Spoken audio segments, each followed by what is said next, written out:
Another issue that's been really highlighted in the coronavirus over the last few weeks and months has been a whole issue around trust. Now, every organisation depends on trust. I'm often fascinated that organisations don't actually use it as a core metric, because without a business, without trust, we don't have a business. So trust is absolutely core to how any organisation works. But what happens when trust is lost? What happens when we don't know who we can trust?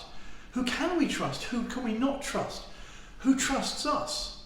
How do they trust us? Why do they trust us? Why do they not trust us? These are absolutely core issues that have been highlighted recently, but are actually essential to every organisation anyway. Well, again, coronavirus has highlighted the problems here. There's been a loss of trust on provision of fact versus fake news, one might say. There's a real lot of concerns about honesty, a real concern about whether certain people particularly are even telling us the truth at all.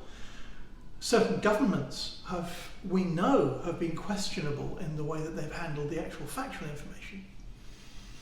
So there's a loss of trust in governments, a loss of trust in experts, a loss of trust in even fact itself. I mean, one of the postmodern themes is that there is no such thing as fact. One of the things that we need to look at is what actually is fact and what is not. These are really important questions. Why do we lose trust? How do we lose trust? How do we rebuild trust? Because again, without it, we don't have any kind of business. If there's a loss of trust, particularly in intentions, that certain politicians, we might say, or certain businesses, certain governments, certain organisations have had intentions that are very different or shown to be very different from what they're actually saying in public. The same issues apply just in a routine issue when, say, your aircraft's delayed. The one thing that people want is accurate information, is at least honest information. Just floundering around with no information at all gives an immediate loss of trust, faith in the world as a whole. So what can we do to rebuild trust? Well, one of the core challenges here are things like there's deep uncertainty. We have no certainty about certain key issues. In coronavirus, we can find the factual information, but it's weeks late, months late, because of the lag time, a lead time of the infection itself.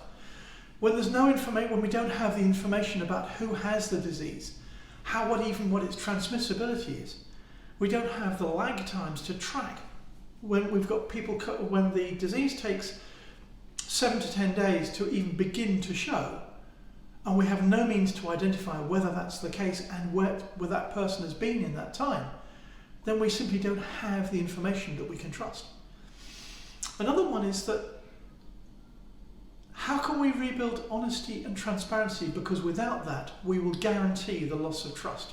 And therefore, people will not cooperate. People will only cooperate when they trust the outcomes, when they trust the intentions, when they trust the motives. So it's a useful issue for enterprise architects and business architects to explore, because these issues around trust apply anyway in any organisation. We can use what we see about how people start to rebuild trust to make sure that our own organisations can be trusted too.